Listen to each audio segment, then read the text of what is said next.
तो सबसे पहले तो सभी जो प्रिय मित्र हैं, आप सभी को नमस्कार और आप सभी का हार्दिक स्वागत। आप किसी भी ड्राइवर एग्जाम की या ऑपरेटर की तैयारी कर रहे हैं तो आज का जो सेशन है काफ़ी मददगार आपके लिए रहने वाला है और काफ़ी अच्छे सवाल यहाँ पर लेके आया हूँ। फटाफट यहाँ पर हम प्रश्नों को करेंगे। टाइम बिल्कुल आपके पास भी नहीं है, मेरे पास भी नहीं है। साथ में ये जो पीडीएफ है ये प्राप्त करने के लिए आप हमारा व्हाट्सएप ग्रुप है, टेलीग्राम चैनल है, उसको ज्वाइन कर सकते हैं। लिंक वीडियो के डिस्क्रिप्शन में। तो शुरू करते हैं आज का ये सेशन अगर समझ में आए, अच्छा लगे, मजा आए तो इसको लाइक जरूर कर देना। आपका कीमती कमेंट है, आप पे मुझे जरूर भेजेंगे कि इस क्लास को आप पे कैसे देख रहे हैं, आपको मजा आया नहीं आया। तो प्रश्न संख्या 1 हमारे सामने है। राष्ट्रीय राजमार्ग, प्रश्न इसको मैं लाल कर देता हूं आज, है ना। राष्ट्रीय राजमार्ग दूरभाष नंबर 1033 किसके लिए होता है? दुर्घटना की हालत में सहायता, दूसरे आपातकालों के लिए और रुकावट की हालत में। यहां पर जो 1033 नंबर होते हैं, यहां पर 1033 नंबर एनएच यानी नेशनल हाईवे हेल्पलाइन नंबर होते हैं। हाईवे से संबंधित किसी भी प्रकार की आपातकालीन स्थिति आती है तो ये नंबर काम आते हैं। तो 1 और 2 और 3 ये सभी ऑप्शन इसमें सही हो जाएंगे। ऑप्शन नंबर 4 इसका राइट आंसर हो जाएगा। प्रश्न संख्या 2 आपके सामने है। प्रश्न संख्या 2, दुर्घटना की सूरत में गोल्डन आवर के लिए निम्नलिखित में से कौन सा कथन गलत है? गलत बताना है आपको। दुर्घटना के तुरंत पश्चात या आरंभ समय, दुर्घटना के तुरंत पश्चात का, ठीक है। पीड़ित के लिए नाजुक समय, ठीक है। 1 घंटा सूर्योदय के बाद और 1 घंटा सूर्योदय से पहले, यह गलत हो जाएगा। गोल्डन आवर के दौरान में दी गई चिकित्सीय सहायता दुर्घटना पीड़ित के जीवित रहने के अवसरों को बढ़ाती है, मतलब सहायता करती है। अब बात आती है एक यहां पर नेक व्यक्ति की, यानी कि जिसे हम गुड सिमरिटन कहते हैं, नेक व्यक्ति। एक तो नेक व्यक्ति होता है जिसका उल्लेख धारा 134A में किया गया है। एक गोल्डन हॉवर है, GH इसको मैं लिख रहा हूं, इसका उल्लेख धारा 2 की 12A में इसका उल्लेख किया गया है कि गोल्डन आवर होगा, कोई भी अगर दुर्घटना हो जाती है तो पीड़ित व्यक्ति को तुरंत यहां पर प्राथमिक सहायता दी जाती है। दुर्घटना के तुरंत बाद का 1 घंटे का समय है, वो गोल्डन आवर है और इसमें पीड़ित को बचाया जाए तो उसका जीवन बच सकता है, ये होता है गोल्डन आवर। तो यहां पर ऑप्शन नंबर क्या हो जाएगा? सी इसका गलत हो जाएगा और बाकी तीनों सही है। प्रश्न संख्या 3 आपके सामने है। फास्टैग है, फास्टैग के संबंध में आपको बताना है। भारत में इलेक्ट्रॉनिक राहदारी संग्रहण, राहदारी का मतलब है रास्तों का जो कर व्यवस्था को इकट्ठा करना, इसका संचालन भारत का राष्ट्रीय राजमार्ग प्राधिकरण है यानी कि NHAI, national highway authority of India करती है। इसका संग्रहण राजमार्ग की संभाल के लिए, बिल्कुल जो NH है इनके लिए ही इसका इस्तेमाल किया जाता है। जो राजमार्ग के लिए टैक्स ले रहे हैं उस टैक्स का प्रयोग है उस राजमार्ग को बनाने में और सुधारने में ही किया जाता है। तो यहां पर सही आंसर क्या हो जाएगा? 1, 2 और 3 तीनों कथन सही है, ऑप्शन नंबर सी हो जाएगा। प्रश्न संख्या 4 आपके सामने है। राष्ट्रीय राजमार्ग व्यवस्था किसकी जिम्मेदारी है? तो राष्ट्रीय NH की बात करते हैं तो ये सेंट्रल गवर्नमेंट की होती है, SH की बात करते हैं तो केंद्र सरकार की होती है, ठीक है। ये आपको याद रखना है, ऑप्शन बी हो जाएगा। कोई प्रश्न समझ में नहीं आया तो आप कमेंट सेक्शन में बता सकते हैं, ठीक है। वो आवाज आ रही है ना प्रॉपर एकदम? अच्छे ड्राइवर का आवश्यक गुण कौन सा नहीं है? अच्छे ड्राइवर का आवश्यक गुण कौन सा नहीं है पूछा है। व्यवसायिक मैकेनिक जैसी निपुणता, यार एक ड्राइवर को मैकेनिक थोड़ा होना है, पहला ही गलत हो जाएगा। शारीरिक स्वस्थता मतलब स्वस्थ होना चाहिए, अनुशासन में रहना चाहिए, परिवहन नियमों की जानकारी होनी चाहिए। ऑप्शन नंबर ए क्या हो जाएगा? गलत हो जाएगा और गलत ही पूछा गया है। प्रश्न संख्या 6, साथ यहां पर हम समय को बचाएंगे। कम समय में अधिक जानकारी यहां पर प्राप्त करने का प्रयास कर रहे हैं, जल्दी जल्दी कर रहे हैं, बिना फालतू का 1 मिनट भी नहीं लेंगे।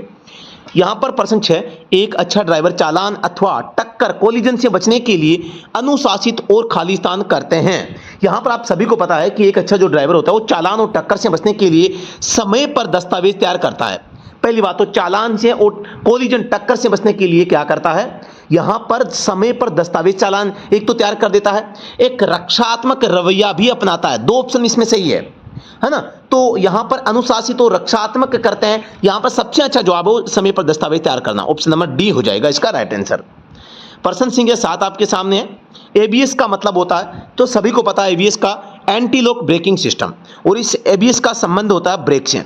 और ये जो लगा होता है सिस्टम, ये गाड़ी को फिसलने से बचाता है। अचानक गाड़ी का टायर ब्रेक लगाते हैं तो ब्रेक लगे हुए नहीं रहते, छोड़ देते हैं। ब्रेक लगे हुए हैं फिर भी गाड़ी धीरे धीरे चलती रहती है। ब्रेकिंग के दौरान गाड़ी को मोड़ने में आसानी होती है। सब कुछ ये संभव है ABS की मदद से। गाड़ी आसानी से मुड़ती है तो भी संभव है ABS की मदद से, ठीक है। तो ऑप्शन बी हो जाएगा। प्रश्न संख्या 8 आपके सामने है। जो मैं बता रहा हूं, व्याख्या बता रहा हूं, ये समझ में आ रही है ना? कमेंट सेक्शन में बताएं देखें। जब चौराहे की तरफ जा रहे हो तो टक्कर से बचने का बढ़िया तरीका कौन सा हो सकता है? चौराहे पर जा रहे हैं तो ब्रेक लगाओ, सड़क की आगे की स्थिति जांचो, ब्रेक को जोर से लगाओ, ये गलत है। बगल में सड़क को बगल में नहीं देखना, पार्श्व शीशे में देखो, पीछे में देखना। यहाँ पर पीछे तो देखना चाहिए, लेकिन आपको जब चौराया आ रहा है तो चौराहे में आपको आगे देखना है, ब्रेक लगाना है और सड़क के आगे की स्थिति को आपको जांचना है। ऑप्शन नंबर 1 इसका राइट आंसर हो जाएगा। ठीक है, तो अगले प्रश्न पे चलते हैं। फिसलने से बचने के लिए आपकी सर्वोत्तम सुरक्षा होगी। फिसलने से बचने के लिए आप सबसे ज्यादा क्या कर सकते हैं? हमेशा रफ्तार बनाए रखें, गलत हो जाएगा। हमेशा धीरे चलो, हमेशा ब्रेकों को जोर से लगाओ, हमेशा रुको। तो फिसलने से बचने का एक ही उपाय है, हमेशा आपको धीमा चलना चाहिए। ऑप्शन नंबर बी इसका करेक्ट आंसर हो जाएगा। प्रश्न संख्या 10 आपके सामने है। प्रश्न संख्या 10, यदि ड्राइवर आगे फिसलने वाली सड़क का निशान देखता है तो उसे क्या करना चाहिए? फिसलने वाली अगर सड़क आप देख रहे हैं तो गियर बदलकर रफ्तार को धीमा कर लेना चाहिए। क्या कर लेना चाहिए? गियर बदलकर रफ्तार को धीमा कर देना चाहिए। प्रश्न 11 आपके सामने आ चुका है। यदि आपने आरक्षित रेलवे फाटक पार करना है तो आरक्षित का मतलब है अरक्षित। यहां पर देखो, एक तो डायरेक्ट एक संकेत होता है जिसमें ट्रेन दिखती है, एक संकेत होता है जिसमें जाली दिखती है। तो जिसमें जाली दिखती है ना, ये रक्षित होता है, इस पे गार्ड होता है। जिसमें ट्रेन दिखती है वहां जो मतलब गार्ड नहीं होता है। तो आपको यहाँ पर क्या करना चाहिए? यदि आप आरक्षित रेलवे फाटक पार करना है तो आपको क्या करना चाहिए? यहाँ पर आपको सड़क के बाईं ओर अपनी गाड़ी को रोकना चाहिए। गाड़ी को कहाँ रोकना चाहिए? सड़क के बाईं ओर, और वाहन को रोकें, ट्रैक को देखें। पार करने से पहले ये पुष्टि कर लें कि किसी तरफ से कोई गाड़ी अथवा ट्रॉली तो नहीं आ रही है। तो ऑप्शन सी हो जाएगा राइट आंसर। प्रश्न संख्या 12 आपके सामने आ चुका है भाई। रात में सड़क के एक तरफ खड़े किए गए वाहन को अब क्या करना चाहिए? सही ढंग से लॉक लगाना चाहिए, बात सही है। पार्किंग लाइट ऑन रखनी चाहिए, रात का समय है तो ये भी सही है, ऑप्शन 2 भी। सड़क के बिल्कुल बाएं सिरे पर वाहन को खड़ा करना चाहिए। तो यहां पर जो है तीनों ही कथन सही है, तो तीनों सभी ऑप्शन नंबर बी में हो जाएगा। यानी पार्किंग लाइट भी ऑन होगी, वाहन को लॉक होना चाहिए और बिल्कुल बाएं किनारे पर होना चाहिए, सड़क के ऊपर नहीं होना चाहिए। प्रश्न संख्या 13 आपके सामने है भाई, ध्यान से पढ़ें। वाहन के टैक्स या कर के संबंध में गलत कथन बताना है। निजी कारों को 15 साल के लिए एक साल टैक्स भरना पड़ता है, बात सही है। परिवहन वाहनों को 1 साल के लिए टैक्स भरना पड़ता है, ये भी ठीक है, हर साल। पर नए परिवहन वाहनों को पहली बार 5 साल नहीं, पहली बार में 1 साल का ही टैक्स देना होता है। प्राइवेट वाहनों को 15 साल बाद 5 साल का टैक्स भरना पड़ता है, मतलब 5 साल के लिए रिन्यू होती है, तो 5 साल का टैक्स होगा। ठीक है, तो यहां पर ऑप्शन नंबर ये डी भी सही है, तो सी क्या हो जाएगा? गलत आंसर हो जाएगा। प्रश्न संख्या यहां पर 14 है। जब वाहन मोड़ के नजदीक हो तो उसके आगे निकलने के लिए आपको क्या करना चाहिए? तो अनुमति नहीं है, चौकसी से अनुमति है। तो मोड़ पर नजदीक है, मोड़ नजदीक है तो आपको अनुमति नहीं होती, चौकसी से भी अनुमति नहीं होती। तो ऑप्शन नंबर 1 हो जाएगा केवल, यानी कि ऑप्शन नंबर 1 केवल 1 सही है, अनुमति नहीं है। आप मोड़ में होते हैं तो आपको ओवरटेक करने का यहां पर अधिकार नहीं होता। प्रश्न संख्या 15 पे आ जाते हैं हम। जब आप खड़े वाहन के पीछे से आ रहे हो और आपको चाहिए, आप किसी खड़ी गाड़ी के पीछे से आगे निकलना चाह रहे हैं, तो आपको क्या ध्यान रखना चाहिए? सिग्नल दें, अपने पिछले और पार्श्व के शीशों को चेक करें और ध्यानपूर्वक चलें, अपने वाहन को तेजी से निकालें, सिग्नल दें और आगे चलें। तो यहां पर जो सही होगा ये सिग्नल दें और आगे चलें, केवल ये नहीं होगा भाई, ध्यान भी रखना, केवल सिग्नल देके आप फ्री नहीं हो सकते। अपने वाहन को तेजी से भी नहीं निकाल सकते, 2 और 3 दोनों गलत है, तो 3 गलत, 2 गलत, ये भी गलत। ऑप्शन नंबर 1 हो जाएगा राइट आंसर। सिग्नल दें, अपने पिछले और पार्श्व के शीशों को चेक करें और ध्यानपूर्वक चलें, ऑप्शन नंबर 1 क्या हो जाएगा? राइट आंसर यहां पर हो जाएगा सी, यानी कि करेक्ट आंसर हो जाएगा। केवल ये पहला कथन सही है भाई इसमें। ठीक है, प्रश्न संख्या 16 आपके सामने आ चुका है भाई। प्रश्न 16, इकहरी लेन यानी एक लेन वाली सड़क पर आपके पीछे वाला ड्राइवर आपसे आगे निकलना चाहता है, आपको क्या करना चाहिए? सीधी सी बात है, अगर पीछे वाला व्हीकल आपसे आगे निकलना चाह रहा है तो सड़क की बाएं तरफ चलें और जगह दें, उसको जगह दें और उसे आगे निकलने के लिए अवसर दें। प्रश्न 17 आपके सामने आ चुका है भाई। वाहन के बाईं ओर से आगे निकलने के लिए किन परिस्थितियों के अंतर्गत अनुमति है? क्या आगे ओवरटेकिंग जो होती है, ओवरटेकिंग, बात आई है ओवरटेकिंग की। ओवरटेकिंग हमेशा कहां से होती है? राइट साइड से। लेकिन यहां बात आई कि लेफ्ट साइड से आगे निकलना है, तो क्या होगा? कौन सी सिचुएशन होती है? जब आगे का वाहन दाईं ओर मुड़ रहा है तो आप उस गाड़ी के लेफ्ट साइड से भी ओवरटेकिंग है वो कर सकते हैं, है ना? तो ये बात आपको याद रखनी है। समझ में आया नहीं आया? बताओ, देखिए कमेंट में बताओ, देखिए तुरंत। RFID टैग क्या होता है? RFID का पूरा नाम बताना है, radio frequency identification tag. Option number 1 इसका करेक्ट आंसर हो जाएगा। और RFID जो तकनीक है ना, RFID, इसी तकनीक का प्रयोग है वो फास्ट टैग में किया जाता है। फास्टैग में, ठीक है। यहां पर पेमेंट कलेक्शन करती है ना फास्टैग में, तो RFID टैग का ही प्रयोग किया जाता है। प्रश्न 19, सड़क ट्रैफिक के लिए निषेध चिन्ह का हाशिया। हाशिया का मतलब है बॉर्डर। पहली बात तो हाशिया का मतलब क्या है, बॉर्डर है, और निषेध का मतलब है गोल आकृति में होगा और उसके ऊपर क्रॉस लगा होगा। तो जो इसका बॉर्डर होगा वो लाल कलर में होगा। किस कलर में होगा, रेड कलर में होगा। निषेध यानी कि मना, वर्जित। प्रश्न 20 है, ये साइन आपको बताना है, सभी को पता है कि त्रिभुज में है, चेतावनी संकेत। कार फिसल रही है तो इसका मतलब है कि फिसलने वाली सड़क के लिए चेतावनी चिन्ह ये है। आगे फिसलन वाली सड़क यहां पर हो सकती है, आपको गाड़ी धीमी कर लेनी चाहिए, गियर कम करके। संकेत है जिसमें आगे जाके वापस आगे जा रहा है, मतलब कि उल्टा मोड़ या उल्टा घुमाव, या हम इसे कह सकते हैं कि टेढ़ा मेढ़ा रास्ता, या रिवर्स बैंड भी इसको इंग्लिश में कहा जाता है। रिवर्स बैंड, रिवर्स बैंड, ठीक है। तो यहां पर ऑप्शन नंबर 1 बाईं ओर टेढ़ा मेढ़ा रास्ता, ये लेफ्ट में है ना, तो लेफ्ट का मतलब बाईं साइड हो जाएगा, ठीक है। प्रश्न के 22 आपके सामने है। यहां पर जो चित्र है ये क्या संकेत कर रहा है, आप सभी को पता है, एक ऐसा है और एक यहां है, ऐसे जाके यहां हो रहा है। अब एक लेन यहां भी होती तो है, तो यहां पर इसका मतलब क्या है, इसका मतलब है कि यहां पर 3 लेन थी, अब 2 ही लेन है। एक लेन को यहां पर क्या कर दिया गया है, कम करके दूसरी में मर्ज कर दिया गया है। तो हम कह सकते हैं कि आगे लेन बंद है, बात सही है।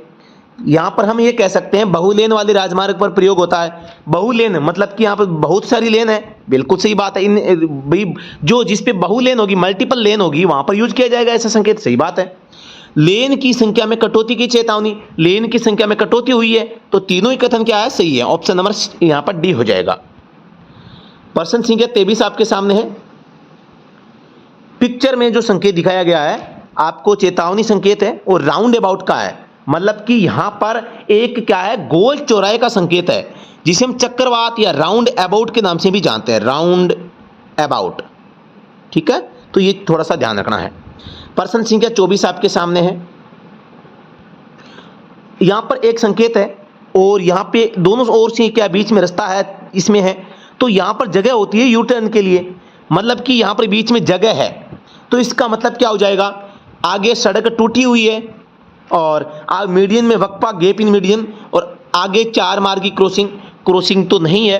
तो यहां पर राइट आंसर हो जाएगा केवल 2, मीडियम में वक्फा यानी कि gap in median, option number 2 केवल सही हो जाएगा।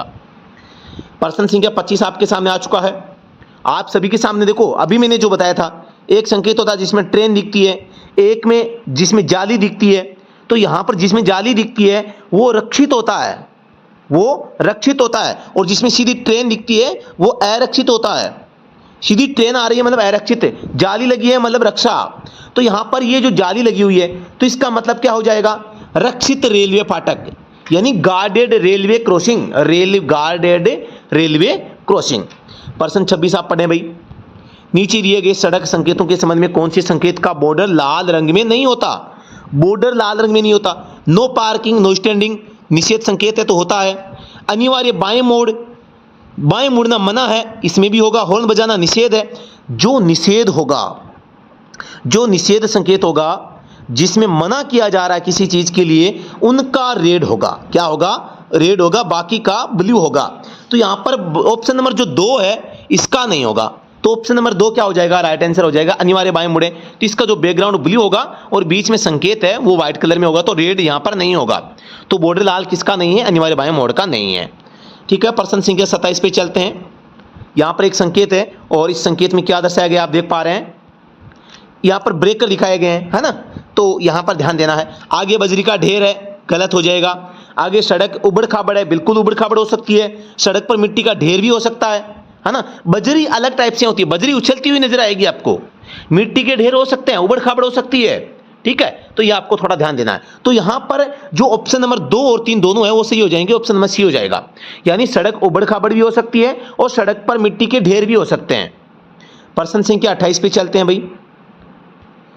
कौन सी आदत आपको चोट के जोखिमों को कम कर सकती है, आपकी जो चोट के जोखिम है उनको कम करना। तो यहां पर सुरक्षा बेल्ट लगाना बिल्कुल सही कथन है, 1 नंबर।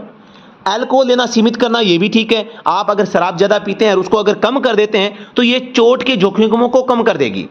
उच्च कोलेस्ट्रॉल वाले भोजन लेना सीमित करना, कोलेस्ट्रॉल तो हमेशा कम ही लेना चाहिए, कोलेस्ट्रॉल का यहां पर कोई लेना देना नहीं है। तो ऑप्शन नंबर 1 और 2 सही हो जाएगा। यहां पर सी ऑप्शन है वो करेक्ट है। ठीक है, प्रश्न संख्या 29 आपके सामने है। ड्राइविंग करते समय यदि आपका सेल फोन बजता है तो आपको क्या करना चाहिए? ड्राइविंग अगर करते समय सेल फोन बजता है तो आपको उसको वॉइस को मेल में जाने देना चाहिए, आपको अटेंड नहीं करना चाहिए। चाहे कितना भी माता पिता का हो, आपकी लुगाई का, आपकी धर्मपत्नी का भी क्यों ना हो, आपकी मैडम का भी क्यों ना हो, लेकिन आपको नहीं उठाना है ड्राइविंग करते समय। अगर जरूरी है तो गाड़ी को रोक के उठाएं। समझ गए ना आप? ठीक है, प्रश्न संख्या 30 आपके सामने है। रास्ता 2 चिन्ह, रास्ता 2 मतलब कि गिव वे का चिन्ह की बात हो रही है। गिव वे, उल्टा त्रिभुज याद होगा आप सभी को। शकल में तिकोना सही है। लाल हाशी से रंगा हुआ ये भी सही है। सफेद पृष्ठभूमि ये भी सही है। बीच में लाल रंग में चिन्ह बना होता है ये नहीं होता भाई। 4 जिसमें है वो तो गलत हो जाएगा। केवल 2 गलत है, केवल 1 2 गलत है। यहाँ पर 1 2 और 3, ऑप्शन नंबर 1 2 और 3 तीनों सही है। ये शकल में तिकोना भी होता है, लाल हाशिया मतलब लाल बॉर्डर होता है, सफेद पृष्ठभूमि यानी बैकग्राउंड इसका जो व्हाइट होता है तो ये भी सही है। तो ऑप्शन नंबर 3। प्रश्न संख्या 31 पे आ जाओ भाई। समझ में आ रहा है ना? इंटरेस्ट आ रहा है तो कमेंट सेक्शन में बताएं। वीडियो को लाइक करो भाई, सभी लाइक कर दो। लाइक तो सभी को करना है ना यहाँ पे। और इस सेशन को आज दोस्तों आप अपने दोस्तों के पास भी भेजेंगे, नहीं तो आपको इस वीडियो में सीखेंगे ज्ञान के किस्म है भाई। सभी साथ इस सेशन को भेज देंगे। ठीक है, आपका जो एग्जाम है इसके लिए 4 चांद लगाएगी ये क्लासें भाई, सटासट बिल्कुल कम टाइम में ज्यादा जानकारी ले रहे हैं हम। प्रश्न 31 है। यदि आप सड़क पर हैं और किसी दूसरे व्यक्ति के सड़क पर कोप का निशाना बन जाते हैं तो आप विरोध के जोखिम को कम करने के लिए क्या करेंगे? यहां पर आपको यह पूछा जा रहा है, आप किसी दूसरे व्यक्ति के सड़क के प्रकोप का निशाना बन जाते हैं, चपेट में आ जाते हैं, अब आपका क्या दायित्व है? शांत रहना, सुरक्षित दूरी बनाए रखना और न रुकना। अब आप क्या करेंगे भाई? आप शांत रहोगे तो अच्छी बात है, उनसे दूरी बना के रखोगे और भी अच्छी बात है, और वहां रुकोगे नहीं तो भी और भी अच्छी बात है। रुकोगे तो लड़ाई होगी और सेकंड कोलिजन हो जाएगा, यानी दूसरी टक्कर। एक पूछा जाता है प्रथम टक्कर तो वाहनों के बीच होती है, लेकिन जो दूसरी टक्कर है सेकंड कोलिजन जिसे बोला जाता है, किस किस को पता है सेकंड कोलिजन के बारे में? बताओ देखिए कमेंट सेक्शन में, सेकंड कोलिजन किसे कहते हैं? ठीक है, सेकंड कोलिजन के बताओ। सेकंड कोलिजन यानी कि दूसरी टक्कर किसे कहते हैं? दूसरी टक्कर बताओ देखें। तो यहां पर इस प्रश्न का जो जवाब होगा ऑप्शन नंबर डी हो जाएगा। प्रश्न संख्या 32 है। निम्न में से कौन सी धारा 2019 में पहली बार नहीं जोड़ी गई? धारा 177 ए, 182 ए, 192 बी, 194 डी। आप सभी को पता है कि धारा 177 ए जनरल यहां पे है तो यहां पे ये जोड़ी गई है पहली बार में। इसके अलावा धारा 192 बी भी आरसी अपराध, आरसी का अपराध होता है तो ये भी जोड़ी गई है अपराध। और धारा 194 डी हेलमेट है, ये भी जोड़ा गया है हेलमेट, तो ये तीनों जोड़ी गई है। धारा 182 ए जो है ये पहले से मौजूद है, ऑप्शन नंबर बी हो जाएगा। आपको प्रश्न समझ में आ रहे नहीं आ रहे ये बताओ भी पहले तो। एक तो ये होता है कि प्रश्न केवल रिपीट हो रहे हैं, बस ये है। एक प्रश्न भाषा समझ में आ रही है, जहां डाउट है वो समझ में आ रहा है ना। आपको ये चीजें सीखनी चाहिए कि जो प्रश्न है इसका आंसर कोई निकल रहा है तो वो क्यों निकल रहा है। अब इस प्रश्न का जवाब बी आया तो क्यों आया ये आपको पता होनी चाहिए। ठीक है, तो अगले प्रश्न पे चलते हैं। प्रश्न संख्या 33 आपके सामने है। प्रश्न संख्या 33। वाहन का पंजीकरण नहीं करवाने पर भी वाहन का प्रयोग करने पर क्या प्रावधान है?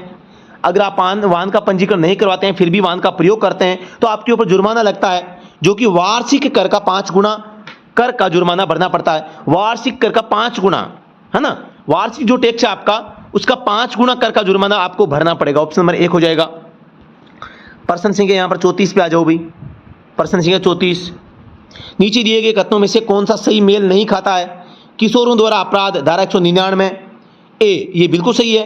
किशोर अपराध करते हैं, नाबालिग अपराध करते हैं तो वो उसके माता पिता जिम्मेदार होंगे, तो ये किशोरों का अपराध 199 ए में है। शराब पीकर वाहन चलाना, धारा 185 बिल्कुल सही है। बोतल चूस के अगर आप गाड़ी चलाते हैं तो यह एक अपराध माना जाता है, धारा 185। और प्रथम बार में 10,000 का जुर्माना आपके ऊपर लगता है। आप सभी को पता है आपके खून में 30 mg अगर एल्कोहल पाई जाती है 100 ml ब्लड में, यहाँ पे ml और mg में अंतर करना भाई। रक्त जो है वो 100 ml है और जो एल्कोहल है वो 30 mg है, मिलीग्राम है। बिना वाहन बीमा के वाहन चलाना, धारा 196 डी। 196 डी तो यहाँ पर हेलमेट से संबंधित है तो ये गलत हो जाएगा। बिना हेलमेट लगाए वाहन चलाना, धारा 194 डी, ये भी सही है। तो यहाँ पर इसका 1000 जुर्माना आप सभी को पता होगा बिना हेलमेट गाड़ी चलाने पर। तो यहाँ पर जुर्माना क्यों लगाओगे? 1000 में हेलमेट ही परचेज कर लेना। समझ में आ रहा है ना? तो यहाँ पर ये जो ऑप्शन सी क्यों निकला आपको पता चल गया ना। वाहन से संबंधित, वाहन की बीमा से संबंधित जो धारा है वो धारा 196 में होती है। और ये बीमा नहीं करवाते हैं, आप गाड़ी चलवाते हैं तो 2000 का जुर्माना प्रति बार में, दूसरी बार में 4000 का जुर्माना होता है। 3 माह कैद का भी प्रावधान है बिना इंश्योरेंस गाड़ी चलाओगे तो। पर्सन संख्या 35 आपके सामने है भाई। नीचे दिए गए कथनों में से सही कथन नहीं है, सही कथन नहीं है बताना आपको। वाहन का बीमा उसकी समाप्ति तारीख से एडवांस रिन्यू 30 दिन पहले तक करवा सकते हैं, बात तो सही है। वाहन का पंजीकरण को उसकी समाप्ति तारीख से एडवांस रिन्यू 60 दिन पहले तक करवा सकते हैं, बीमा को 30 दिन पहले, आरसी को 60 दिन पहले, ये भी ठीक है। चालक लाइसेंस को उसकी समाप्ति तारीख से एडवांस रिन्यू केवल 45 दिन, केवल 45 दिन नहीं है भाई, 1 साल है, 1 साल कर दिया, गलत हो जाएगा। वाहन मालिक की मृत्यु हो जाने पर उसकी सूचना परिवहन कार्यालय को 30 दिनों के भीतर देना अनिवार्य है, ये भी सही है, तो सी गलत हो जाएगा। ठीक है, अगले प्रश्न पे चलते हैं। प्रश्न 36 आपके सामने आ चुका है। डीजल इंजन में अधिकतम व न्यूनतम चाल को नियमित रखने के लिए फ्यूल इंजेक्शन पंप यानी कि एफआईपी के साथ क्या प्रयोग किया जाता है? मेंटेनेंस के प्रश्न आ चुके हैं भाई। तो एफआईपी फ्यूल इंजेक्शन पंप के साथ में गवर्नर का प्रयोग किया जाता है भाई यहाँ पे, और गवर्नर है वो अधिकतम और न्यूनतम चाल को नियमित रखने का काम यहाँ पर करता है, तो ऑप्शन नंबर 1 इसका राइट आंसर हो जाएगा। प्रश्न संख्या 37 आपके सामने है। गाड़ी को देखने पर केम्बर बाहर की ओर हो तो ये होता है, आप सभी को पता होगा, तो यहाँ पर केम्बर एंगल के बारे में पूछा गया भाई। गाड़ी को देखने पर केम्बर बाहर की ओर हो तो ये होता है, आप सभी को बाहर की ओर का मतलब है ये आपकी एक्सल है, इसमें आपका ये पहिया जुड़ा है तो ये हल्का सा बाहर की ओर है, ये इधर बाहर की ओर है, ये डिस्टेंस कम होती है नीचे से और ऊपर से हल्की सी अलग होती है, बाहर की ओर निकले होते हैं, तो ये धनात्मक होता है, ये हमेशा बाहर ही होना चाहिए, अंदर नहीं होना चाहिए। ठीक है, वजन पड़ेगा तो ये सही हो जाएंगे। तो केम्बर जो होता है वो टायरों को ऊपर से देखने पर बाहर की ओर नजर आते हैं, तो ये केम्बर होता है, और केम्बर जो है धनात्मक और ऋणात्मक दोनों होता है, ऊपर से अगर बाहर की ओर धनात्मक, अंदर की ओर तो ऋणात्मक होता है, ये हमेशा धनात्मक होना चाहिए। ठीक है, तो ऑप्शन नंबर सी हो जाएगा। ये एक अलाइनमेंट का प्रश्न है भाई, बहुत डीपली प्रश्न है, काफी अच्छा प्रश्न है। व्हील अलाइनमेंट किसके द्वारा चेक किया जाता है? तो टर्न टेबल जो होती है, टर्न टेबल द्वारा अलाइनमेंट चेक किया जाता है। अलाइनमेंट में केम्बर है, कास्टर है, और एक जो होता है रन आउट जो है वो उसको देखा जाता है, रन आउट। ठीक है, तो यहां पर ये चीजें व्हील अलाइनमेंट में देखी जाती है। प्रश्न संख्या 39 आपके सामने है। ओवर ड्राइव यूनिट किस गियर में एंगेज किया जाता है? ओवर ड्राइव यूनिट है वो टॉप गियर में एंगेज किया जाता है। ओवर ड्राइव का मतलब है गाड़ी की टॉप स्पीड को और ज्यादा ड्राइव में लेना, यानी कि ओवर ड्राइव, अधिक ड्राइव पर जो चलाना, तो ये टॉप गियर के साथ एंगेज की जाती है, टॉप गियर के बाद एंगेज होता है ये। ठीक है, अगले प्रश्न पे चलते हैं। ट्रांसमिशन सिस्टम का पार्ट होता है भाई ये over drive system. Tyre rotation का क्या लाभ होता है? टायर रोटेशन का मतलब क्या होता है? पहिए समान रूप से घिसते हैं। लाभ ये होता है कि कम घूमते हैं, गलत है। पहिए तीव्र गति से घूमते हैं, गलत है। यहां पर सही क्या हो जाएगा? पहिए समान रूप से घिसते हैं। टायर रोटेशन का मतलब है गाड़ी के 4 टायर हैं तो इनका स्थान परिवर्तन करना, ये आगे के पीछे कर देना और ये आगे कर देना, है ना, ये टायर रोटेशन होता है भाई, स्थान परिवर्तन। ठीक है, तो ऑप्शन सी हो जाएगा। प्रश्न 41 आपके सामने है। इंजन तथा गियरबॉक्स के बीच निम्नलिखित में से क्या लगा होता है? ये आपका इंजन है, ये आपका फ्लाईव्हील है, इसके बाद आपका जो क्लच होता है, क्लच के बाद में गियरबॉक्स होता है, प्रोपेलर शाफ्ट होती है, डिफरेंशियल होता है। तो यहाँ पर क्लच और गियर के बीच में पूछा तो क्लच होती है, इंजन और गियरबॉक्स के बीच में, ये इंजन है ये गियरबॉक्स है तो ये क्लच होती है, फ्लाईव्हील भी तो होता है, तो यहाँ पर क्या हो जाएगा? क्लच हो जाएगा। क्लच असेंबली लगी होती है। क्लच के पार्टों की बात करते हैं तो क्लच प्रेशर प्लेट होती है, क्लच फ्रिक्शन प्लेट होती है, क्लच रिलीज बीयरिंग होता है। ठीक है, अगले प्रश्न पे चलते हैं। प्रश्न संख्या 42। लीफ स्प्रिंग सस्पेंशन में सेकिल पिन का कार्य होता है। सेकिल पिन जो होती है लीफ स्प्रिंग को चेसिस से जोड़ने का काम करती है भाई। लीफ स्प्रिंग को चेसिस से जोड़ने वाली जो पिन होती है वो सेकिल पिन कहलाती है। अगला प्रश्न पे चलते हैं। प्रश्न आपके यहाँ पर 43। मोटर गाड़ी में किस प्रकार की बैटरी प्रयोग होती है? तो मोटर गाड़ियां जो होती है इसमें लेड एसिड बैटरी का प्रयोग किया जाता है, लेकिन बात आ जाती है इलेक्ट्रिक, यहाँ पर जो व्हीकल होते हैं इलेक्ट्रिक वाहन, तो इसमें लिथियम बैटरी का इस्तेमाल किया जाता है अभी, लिथियम। ठीक है, और सामान्यतः जो गाड़ियों को स्टार्ट करने के लिए सेल्फ स्टार्टर मोटर को करंट देने के लिए जो बैटरी होती है यहाँ पर लेड एसिड बैटरी होती है। एसिड इसमें जो है सल्फ्यूरिक अम्ल काम में लिया जाता है, आपको पता होगा H2SO4। अगले प्रश्न पे चलते हैं। प्रश्न संख्या 44 आपके सामने है। 2 स्ट्रोक इंजन होते हैं, water cooled, air cooled, oil cooled, और इनमें से कोई नहीं। जो 2 स्ट्रोक इंजन होते हैं वो एयर कूल्ड होते हैं, हवा से ठंडे होने वाले होते हैं भाई, इनमें वाटर जैकेट नहीं होता। प्रश्न 45। गियर बॉक्स में किस नंबर का गियर ऑयल डालते हैं? तो इंजन की बात करते हैं तो इंजन में तो ये होता है, ये गियर में होता है, ठीक है, ये गियर और ये इंजन, ठीक है। तो ऑप्शन नंबर यहाँ पे सी हो जाएगा। अगले प्रश्न पे चलते हैं। प्रश्न संख्या 46 है। प्रश्न संख्या 46, एंटी फ्रीज लोशन का क्या कार्य होता है? तो एंटी फ्रीज नाम से एंटी फ्रीज यानी कि जमने से रोक रहा है, यानी कि रेडिएटर के पानी को जमने से रोकना। ऑप्शन नंबर 2 क्या हो जाएगा? राइट आंसर हो जाएगा। प्रश्न संख्या 47 आपके सामने है भाई। चोक वाल्व मिश्रण में क्या नियंत्रित करता है? चोक पहली बात तो कौन सी इंजन में होती है? पेट्रोल इंजन में होती है। और चोक किसका भाग है? जो चोक होती है वो कार्बोरेटर का भाग है। किसका भाग है? कार्बोरेटर का भाग है। और ये किसको नियंत्रित करती है? हवा को कंट्रोल करती है। कौन? चोक। जब चोक को ऑन कर देते हैं तो पेट्रोल और हवा का जो मिश्रण है, इसमें हवा की मात्रा कम हो जाती है, पेट्रोल की मात्रा बढ़ जाती है, ठीक है। तो ऑप्शन बी क्या हो जाएगा? राइट आंसर हो जाएगा। अगले प्रश्न पे चलते हैं। प्रश्न संख्या 48 है। क्लच का कार्य होता है। क्लच क्या काम करती है? सभी को पता है क्लच जो होती है, ये क्लच एक साइड में गियर होता है, एक साइड में इंजन होता है। तो इंजन से गियर बॉक्स का संबंध तोड़ना व जोड़ना इसका काम होता है, ठीक है। अगले प्रश्न पे चलते हैं। प्रश्न संख्या 49 है। प्रोपेलर शाफ्ट का भाग नहीं होता। प्रोपेलर शाफ्ट का भाग, यहां पर आप सभी को पता है प्रोपेलर शाफ्ट गियर बॉक्स से जुड़ी रहती है, एक साइड डिफरेंशियल से। यहां पे एक योक होता है और एक योक यहां, सॉरी यूनिवर्सल जॉइंट। तो यहां पर योक, क्रॉस और यूनिवर्सल जॉइंट, ये सभी क्या है? प्रोपेलर शाफ्ट के भाग हैं, आगे और पीछे के। तो यहां पर ऑप्शन नंबर डी क्या हो जाएगा? पिनियन गियर है, इसमें नहीं होता है। ऑप्शन नंबर डी क्या हो जाएगा? राइट आंसर हो जाएगा, जो कि प्रोपेलर शाफ्ट का भाग नहीं है। पिनियन गियर है, यहां पर सेल्फ स्टार्टर मोटर के साथ लगा होता है, ठीक है। पिनियन गियर कहां होता है? सेल्फ मोटर के साथ में, सेल्फ मोटर में। प्रश्न संख्या 50 है और आज का आखिरी सवाल है। गाड़ी को स्टार्ट करते समय सेल्फ स्टार्टर मोटर के संबंध में सही कथन चुने। अभी बताया था सेल्फ स्टार्टर मोटर का पिनियन गियर होता है, तो राइट हो जाएगा। फ्लाईव्हील का रिंग गियर, फ्लाईव्हील का रिंग गियर और सेल्फ का पिनियन गियर, सेल्फ का पिनियन गियर होता है, ठीक है।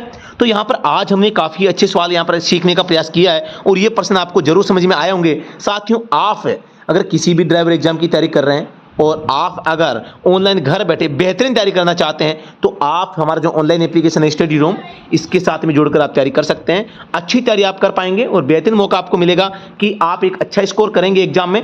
और दूसरी बात ये है कि ये प्रश्न जो मैं करवा रहा हूँ, ये आज तक एग्जाम में पूछे गए प्रश्न है।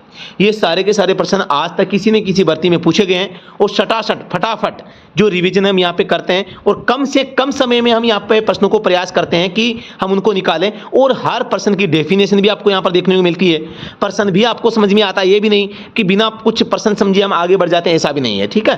तो यहाँ पर आप सभी स्वस्थ होंगे, मस्त होंगे, अपने एग्जाम की अच्छी तैयारी कर रहे होंगे और उम्मीद है कि आप अच्छी तैयारी कर रहे होंगे। दोस्तों, ये सेशन अगर समझ में आता है तो लाइक और शेयर करें और कमेंट सेक्शन में अपनी राय जरूर दें, ताकि हम आगे सेशन लें या न लें। अगर फायदा है तो आगे लेते रहें, फायदा नहीं है तो इन सेशनों को बंद कर देते हैं, ठीक है। तो साथियों, आपका जो कमेंट है, आपकी राय है, हमारे लिए बहुत ही कीमती है। धन्यवाद।